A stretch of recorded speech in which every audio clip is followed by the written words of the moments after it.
I'm Matt Dixon, and welcome to the Purple Patch Podcast. The mission of Purple Patch is to empower and educate every human being to reach their athletic potential. Through the lens of athletic potential, you reach your human potential. The purpose of this podcast is to help time-starved people everywhere integrate sport into life. If you want to go faster in sport, high performance is built on a robust platform of health. It's your foundation, from which your commitment, your hard work, and, of course, your genetic talents can flourish. And that platform of health is developed by some really simple and important habits that can lay the foundation and promote physiological ready state every single day. One of the tools that we leverage at Purple Patch in order for us to hone our focus and develop this platform of health is Insight Tracker. Because by taking a look inside and assessing your biometrics and then combining it with an action plan born out of the expertise of the scientists and experts at Insight Tracker, as well as a wealth of peer-reviewed research, we get to filter out the distractions. We get to prioritize the elements that are going to drive the performance needle and ultimately help ourselves and all our athletes be more successful. I use it myself, and guess what? You can too. All you need to do is head to insidetracker.com/purplepatch, and we've got a nice code, purplepatchpro20. That's purplepatchpro20. You get 20% off everything at the store. All right, enjoy the show.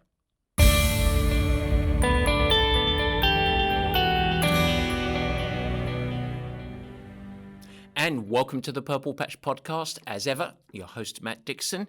And last week, the episode was all about opening up the door of opportunity for those folks that thought it might never be possible to even contemplate finishing a marathon, let alone be truly successful. And so I built out some strategies to help those people thrive. And maybe that was you as a listener. But perhaps you're one of those listeners that's already succeeded in that marvelous quest. You've already finished a marathon. But we thought, why don't we evolve our thinking and our education a little bit? If you're already a marathon finisher, why don't we discuss how to make you faster, the next step on the journey of performance? And so today, what I thought I'd do is outline my key strategies. In fact, there are 5 of them to help you take your marathon from whatever level you're at now to the next level. Now, before we dive in, I've just got some associated education and insight and something pretty inspirational. I'm going to tell you a story. It's Coach's Corner.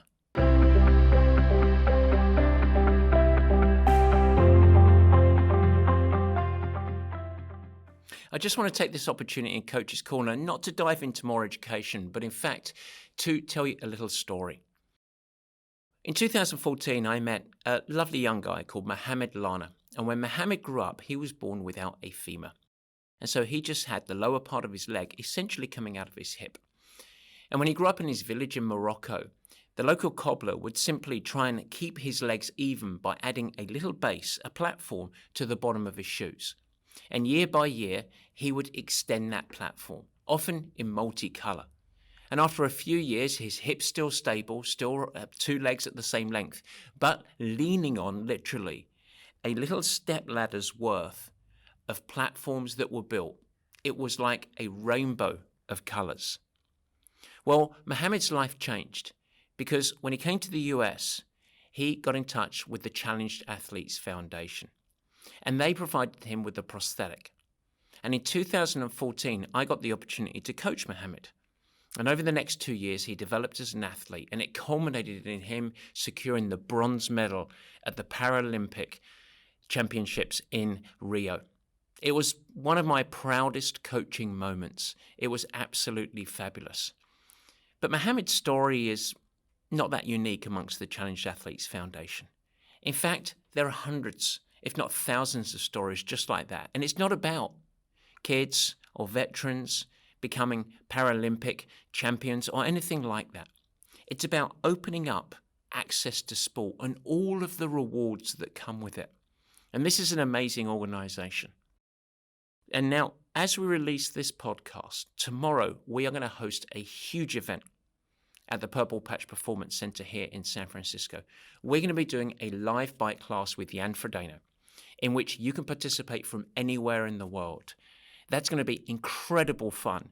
It's via two-way video, and I'm going to be putting Jan through his paces, both in terms of asking him some difficult questions, but also asking him to hit his very max power.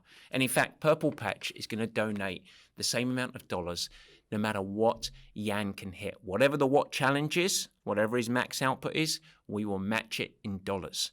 And you can participate too. You can participate in the Watt Challenge if you like, but you can also just join us for the class. It's free. We have a suggested donation of $50, but it's absolutely free if you have less income to spare.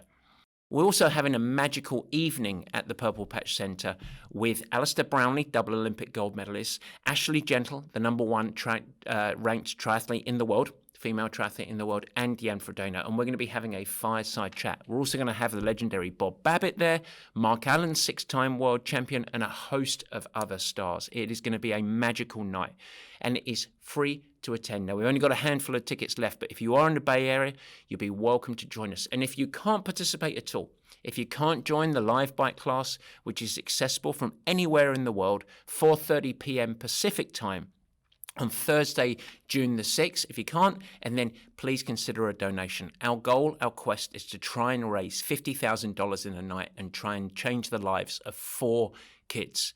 And think about that, 4 kids that we can provide prosthetics if we raise $50,000.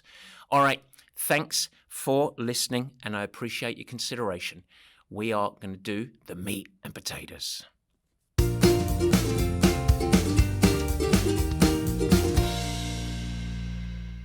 So let's dive in, the meat and potatoes. And I guess we should start with, who is this education for?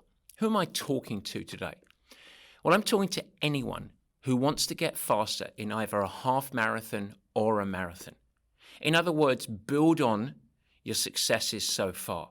If you've had a magical marathon or 2 experience and you just want to get faster, this is for you. Perhaps you're stuck in a rut. You've done a marathon, 2 marathons, 3 marathons, 10 marathons, and you just can't unlock that next level of performance. This is for you. And if you feel like you just didn't give your best, where you finished a marathon, but there was so much more to give, this is for you. This is about getting faster. And it doesn't matter whether you're trying to make the Olympic trial cut or you're just simply looking to improve on your last performance. I want to help you unlock your performance.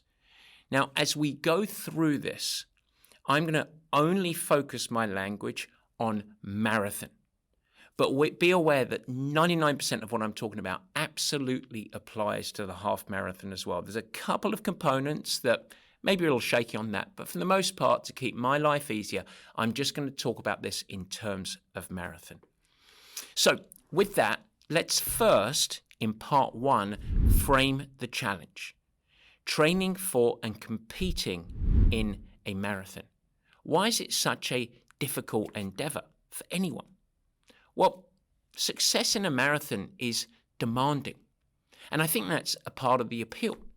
It requires preparation.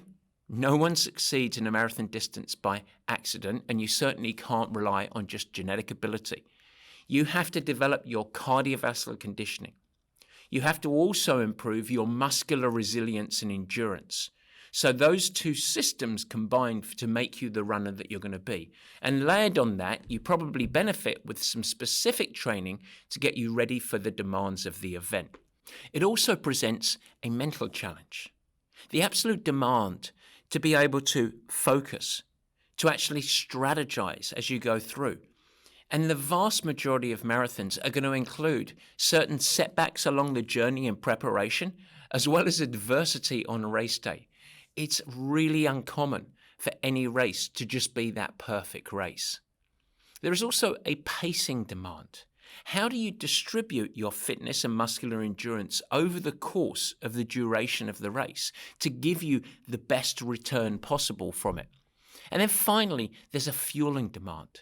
Because for success, you're going to need the support of exogenous fuel. You're also going to need some additional hydration. In other words, it's long enough that we don't just naturally carry in our body enough energy to get us through the race and have our best performance. A whole suite of things can go wrong within any single event. And often, a lot of things also go wrong before the event itself, in the lead up, in your journey. It's quite common. After all, let's consider it. Running is weight bearing. And so therefore, we all understand that there's a high risk of musculoskeletal injury. Ask anyone that's been on the journey. They've trained for a marathon. Most are going to report some form of niggle or injury over the course of the training journey. Also, I tend to observe a lot of athletes that arrive to their races incredibly fit, and yet they're fatigued. Many athletes push their bodies beyond the capacity for them to positively adapt, especially in my observation within the context of both their history or lack thereof in the sport itself. In other words, their body isn't equipped to respond positively to the training that they're asking for them because they haven't done much running in their history. And secondly, within the context of their broader life stresses that they are forced to obviously manage over the course of every single day. And those stresses can come from work, from life, and a host of other situations. And so I see so many athletes that show up working hard, wholly committed, very fit, but then struggle on race day, whether it's down to fatigue, whether it's down to injury. So that's the body of challenges that we face. And we see some of the pitfalls: fit, fatigued, injured, struggle bus, etc. It's no wonder that so many athletes that decide to enter and compete in a marathon end up frustrated one way or another. And I believe that a big part of so many of the challenges and the frustrations that athletes face are actually born out of their approach that they adopt to get ready for these races. Unfortunately, the most common practices to prepare for marathons are deeply flawed. And so I thought what we would do is go through some of the observations that I see with, now, broad brush here. I understand that I'm talking and there are some fantastic coaches and some very good programs. But if you just pull one off the shelf, some of the flaws that I consistently see in athletes adopting their best training practices to get ready for their race, and it leads to frustration. So let's break down some of the most common issues that I see with typical marathon training plans. Number one, the program only focuses on running. Now, this is hugely common. And so for 90% of participating runners, any program that focuses on the core running training and only that, in order to get them prepared, are going to experience massive voids in preparation. In fact, they're going to amplify the risk of many of the challenges that I just outlined. There's no doubt that running is the bullseye. In other words, it is absolutely central for you to be successful in marathon preparation. And so let's not run away from the fact that in order to be great in a marathon, whatever your version of great is, you very much do have to run. So that's the bullseye. But true success for the vast majority, 90% of athletes plus, true success in a marathon experience goes well beyond just the running. You need to have a broader perspective around performance. I believe the only viable approach to establish highly predictable and consistent training and preparation is to deploy that broader perspective, to ensure that you're thinking in wider terms on what it takes for you to succeed. And so issue number one is the run-only mindset. The second challenge, well, it's all about progression. Training programs having a rigid progression, where the athlete lives in a world that is anything but a spreadsheet. Let me give you a couple of examples of this. First, let's talk about total weekly mileage, or the number of hours. This is very common. You see a training program that kicks off the journey to a marathon with a set number of miles or a total number of hours that it wants the athlete to accumulate. Let's just imagine it's 15 miles over the course of the week, spread across 3 to 4 hours of training. And that's the starting point.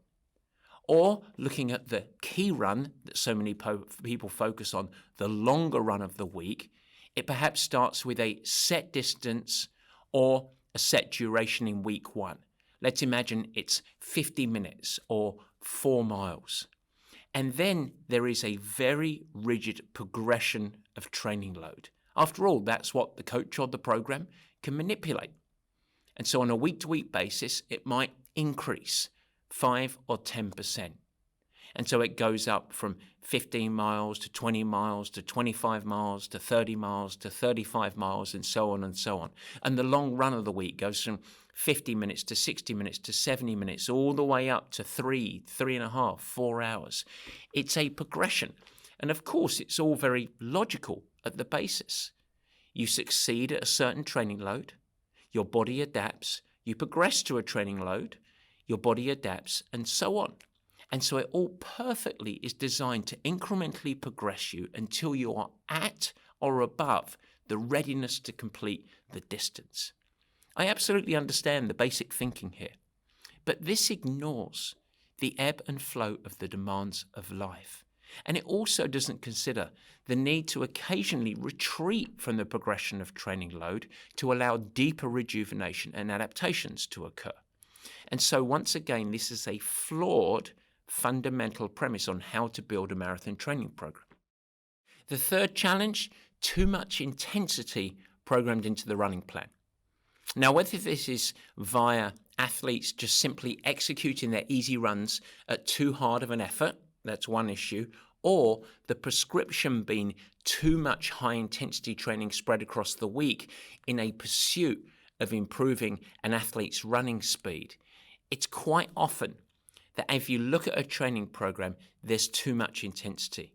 And I see so many athletes that face muscular and tissue injuries because they're challenged through too much high speed or harder running intervals, and their musculoskeletal system just cannot positively adapt. Therefore, niggles and injuries pop up. The final challenge, I can't tell you how many programs or coached written programs are simply diluted or watered down from the solutions of programs and approaches leveraged by elite marathon runners. Look, if Kipchoge runs 120 miles a week with 2 hard interval sessions, well, you as a time-starved amateur, just do a third of that or a half of it. That exact same program just watered down. You're going to get some similar results, yeah? Not as fast, but if it works for Kipchoge, it's going to work for you. Unfortunately, this is madness, in my humble opinion. Elite runners are just that, elite. They have a certain suite of genetic gifts. They've typically benefited from a long progressive journey over many, many years of running development. Their mechanics are superior, and in fact, they have incredible tensile strength, almost a spring-like ability as their foot lands on the ground and rebounds. They have great core and control. They have wonderful posture. And so the sport and activity that they are doing ends up being, and I hate to break this to you, vastly different than what 80% of the marathon competitors are actually competing in. It's probably better to think about elite runners as being closer to gazelles than they are to us. Essentially, they're doing a different sport with different equipment, so we shouldn't use them as a barometer to build our training programs. They absolutely can and should inspire us. And all we want, we can close our eyes and we can imagine that we look just like that incredibly graceful, powerful gazelle. But it's more than likely that when we open our eyes, we actually look like a donkey dipped in cement. And that isn't bad news. It just means that we require some out-of-the-box thinking and an approach that can make that donkey go faster. That's the first rule. Don't treat ourselves like a gazelle if we're a donkey. And by the way, I'm in that crowd as well. Tri Squad, $129 a month. It's incredible value. But what's in the box? When we take a look inside, it's so much more than a training program. It's a training program that works with the demands of life, built from the ground up for athletes just like you. And in addition to that, you get time back. You get the confidence and the knowledge that your training is going to be so effective that you're going to get the best yield, but also We help you remove so much of the confusion, distraction, and cognitive load. We help you through our education focus on the things that are going to make you not just faster, but have greater energy in the day. You also become a part of a team of like-minded people that are there to help you with accountability, support, course correction when you stray off course, and a whole team of coaches and performance experts, most of them world-class in their experience level, that have your back, that are there to help you on the journey. To superfuel it all, you can be coached by anywhere. Our video-based coaching charges and ensures that you don't just follow a prescription, but you do the workout as intended. This is why we have the best results of any program out there. That's simply put, we have the best results, and we want you to be a part of it. There are 3 simple steps. All you need to do is reach out for a complimentary consultation. info@purplepatchfitness.com. We'll have a chat, we'll understand your goals, and we'll help you get on the right program. And then you can be on program within minutes. It is a flip of a switch, and you will be right on program, and we back it. We are going to give you a 30-day money-back guarantee, essentially a free month, if you don't enjoy it, because we know you will. All right, let's get on with the show. So let's break down 5 key strategies to take our marathon performance to the next level. Now, I'm going to deliberately avoid any specificity around running training programs or prescribing specific intervals or total training loads. I want to ensure that these 5 recommendations can fit into any training approach by any coach.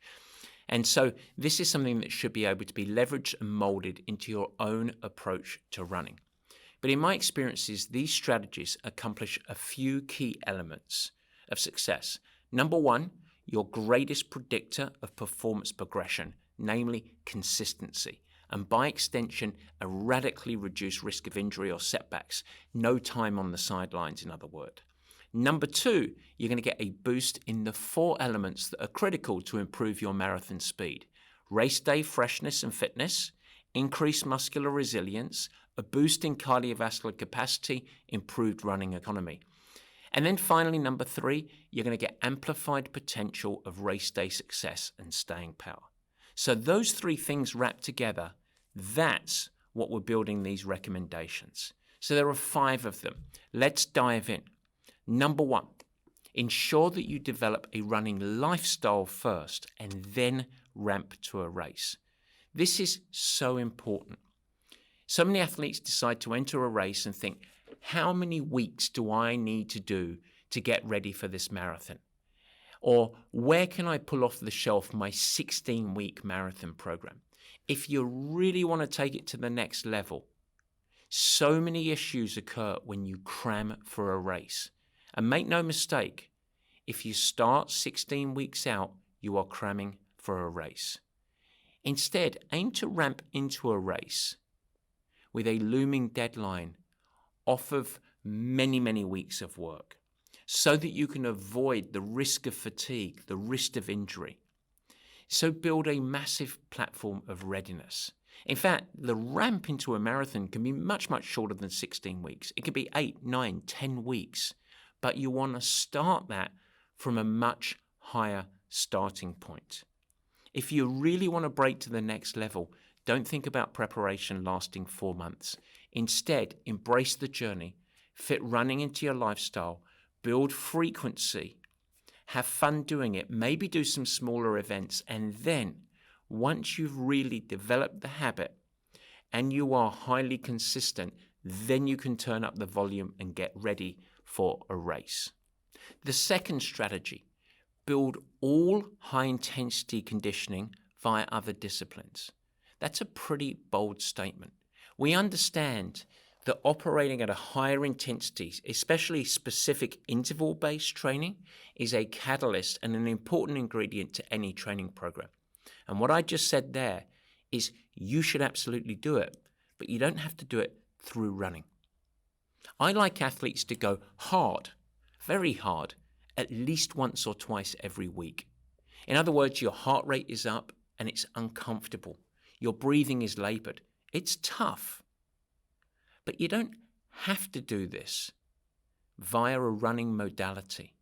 In fact, I love to leverage really safe modalities to develop that cardiovascular conditioning capacity. Now, there are a ton of options that you can leverage here, and many of these provide wonderful cross-pollination into improving your running. In other words, they have a positive impact on running performance. Your rowing, cycling, swimming, stair climbing in a gym, elliptical to some degree, cross-country skiing, all of these channel and fuel up. And so you can develop all of the cardiovascular conditioning at the high intensity through low or non-weight bearing activities. It's incredibly safe and it amplifies the running that you're doing. Number 3, you can develop muscular resilience through high frequency and mostly much easier running. And I'll add to that, including walk breaks. So many athletes just run twice a week, 3 times a week, maybe 4 times a week. But it's a little bit like learning guitar. Don't just do 2 or 3 sessions a week. Do something every single day. Just a little bit every day. And while seldom tough, and these runs don't tend to promote or produce any real deep fatigue or muscular damage, I absolutely love to develop athletes to running with very high frequency. Many of them, often in prior lives, frequently injured, I have them running almost every day. Very little of these runs are hard. They're seldom long enough to create deep fatigue. There's very low injury risk, but the benefit of this is you get to strengthen and develop the robustness of your tendons, your ligaments, your tissue. You improve your running economy. You get to promote and practice your form and technique on a day-to-day basis. And it's a wonderful route to develop both muscular and cardiovascular conditioning. You truly build resiliency. And by going on this journey, you actually reduce your injury risk and your fitness over time, a little bit like sliding an envelope through under a door. It builds, almost comes behind you and whacks you on the back of the head. Now, wrapped around this almost daily ritual, if you want to call it that, of easy, short running. And how long is it? Well, it might be 10 or 15 minutes. It might extend to 20 to 30 minutes. It might move up to 40, 50, even 60 minutes on some of the runs. And so it can be very short on some days and a little bit longer on others. But wrapped around this foundation of running frequency is a few other things. You've got your hard work, and we just talked about that coming through a multi-sport vehicle. You've got 1 or 2 key strength sessions a week that are absolutely central and critical to every athlete getting faster. And then you typically have 2 other runs that will transplant this frequent running that are more key focused. And they tend to be hill-based interval running or longer duration. And the longer duration, I love to do that on soft surface such as trail. And so that's the fundamental building blocks of how we build a marathon programming. High frequency, a lot of it easy. Then you've got some high intensity through multi-sport. You've got 1 or 2 strength sessions, and you've got a couple of key runs that are going to give you the physiological demands and preparation to get you ready for the race. Those are your building blocks. But at the baseline, build frequency. Don't just rely on 3 or 4 runs a week. Principle number 4, we just talked about this a little bit, and that was hill-based running. Use smart hills to build and develop your strength, your speed, your technique, and your economy. Goodness me, that's a big ROI. Build smart hill training to develop all of those assets. What do I mean by smart? It's at a grade of running or a grade of hill in which it will promote and improve your posture, your form, and your propulsion. That tends to be, depending on the athlete, somewhere between 4, 5, and 6% gradient. Because what we don't want to do is have the hill be so steep that you end up hiking up the hill. In other words, lifting the knee. Instead, we want propulsive development of the run. promoting activation of the muscles at the rear of the body. So your glutes, your hamstrings, your calf, and like the spring, the end of the foot, pushing up the hill. And so once the grade goes above 6%, most athletes fall into letting their nose drop and lifting their knees, a little bit like hiking uphill. That's not really providing value. Some slightly shallower 4, 5, or 6% grade provides resistance, but it tends to promote great posture, great propulsive elements, and all of the fundamental elements that lead into improved form and economy. And so this not too steep grade promotes those elements. You are going to get faster. And by the way, they are significantly less risk than you going to your local high school track and running very, very fast in circles.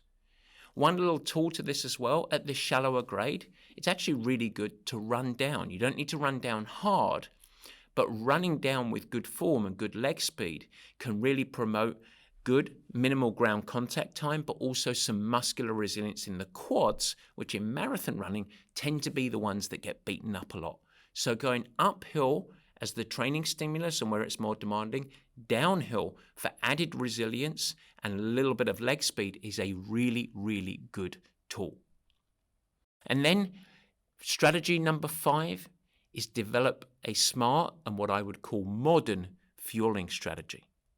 This becomes more important the longer that your marathon will take. In other words, for an elite marathon runner that's running between 2 and 2.5 hours, you're going to have slightly less demand because you're just not out there longer. You will need caloric support, but you're right on the thin edge of probably getting away with relatively minimal support and no performance decline.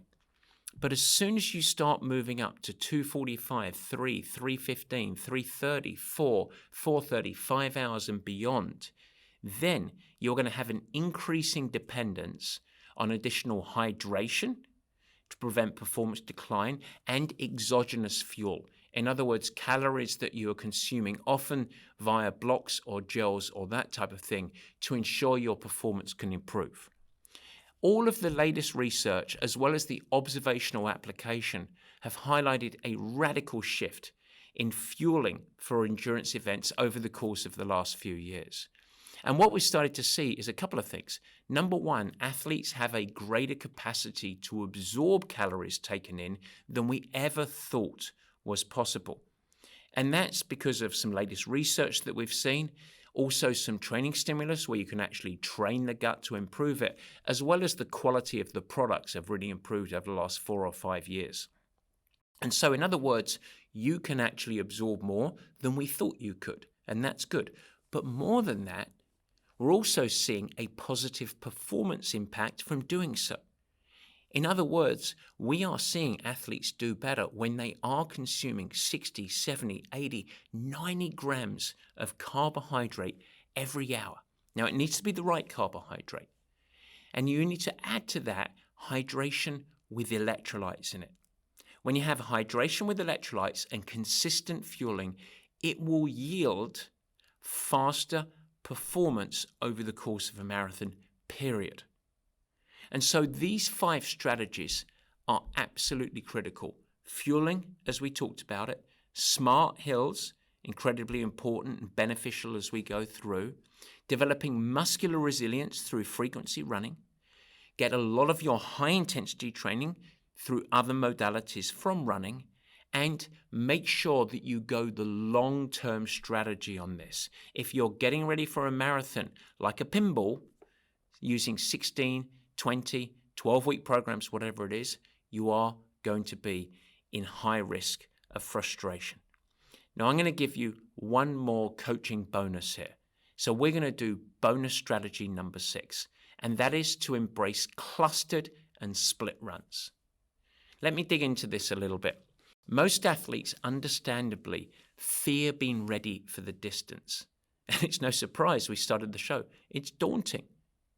And so they build their confidence and what they perceive as their readiness by big miles and a high number of hours of running in single sessions, the long run.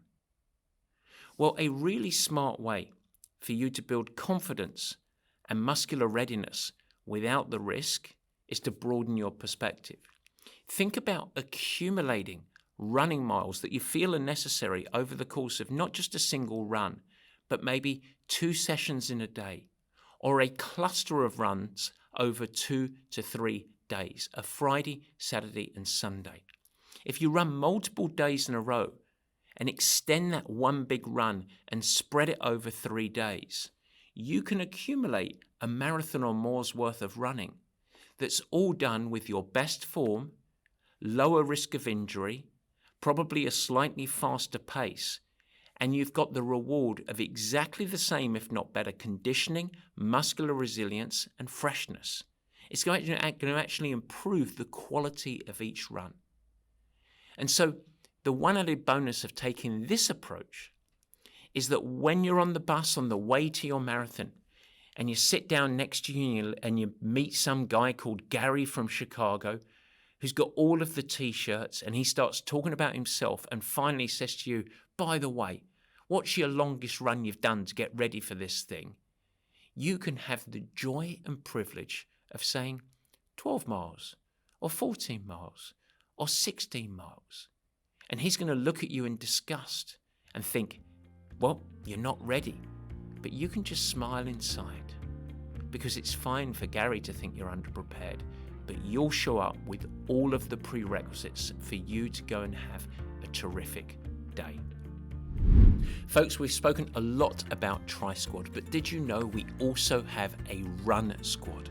A lot of what we talked about today infuses all of the ingredients, strategies around how you should fuel, a high frequency approach for running, key fundamental running sessions to get you ready, absolutely supporting modalities with the whole array of options so that you can get a lot of your intensity through other vehicles than just running.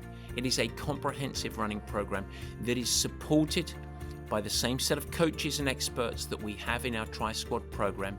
We also include our own Dylan Sorensen in there to help supercharge it. Dylan was the head coach of the University of North Carolina track and field as well as cross-country teams, one of the most successful coaching in collegiate running athletics. And this program is available to you. And so if you want to get ready for your next run and you want to have fun doing it, fitting it into a time-starved life, but show up ready, well, reach out to us, info@purplepatchfitness.com. We'll set up a call, we'll understand your challenge and needs, we'll get you on program within minutes, and if you don't love the program, just like Tri-Squad, we will give you your money back within the first 30 days. We believe in it, and we also believe in you. All right, back to the show. All right, folks, so that's it. Key takeaways of today. Embrace the journey. Embrace multi-sport. Make sure that you're developing a fueling strategy for it. Ensure that you hit high intensity with other modalities. It is a great vehicle of success. And don't think about you getting ready for a marathon as just downloading a plan. It's only going to lead to frustration. Instead, broaden your perspective. You need to dial in sleep. You need to think about strategies of fueling and hydration on a day-to-day basis. You need to ensure your nutrition is good. You need a smart program that integrates into your life. That is how you can be successful. I hope that helps. If you need anything at all, info@purplepatchfitness.com. And I really hope to see some of you either tomorrow in San Francisco, I'll even have a beer with you, or of course from anywhere in the world on our live ride. It's all free, and of course donations graciously accepted. We'll see you next time. Guys, thanks so much for joining, and thank you for listening. I hope that you enjoyed the new format. You can never miss an episode by simply subscribing.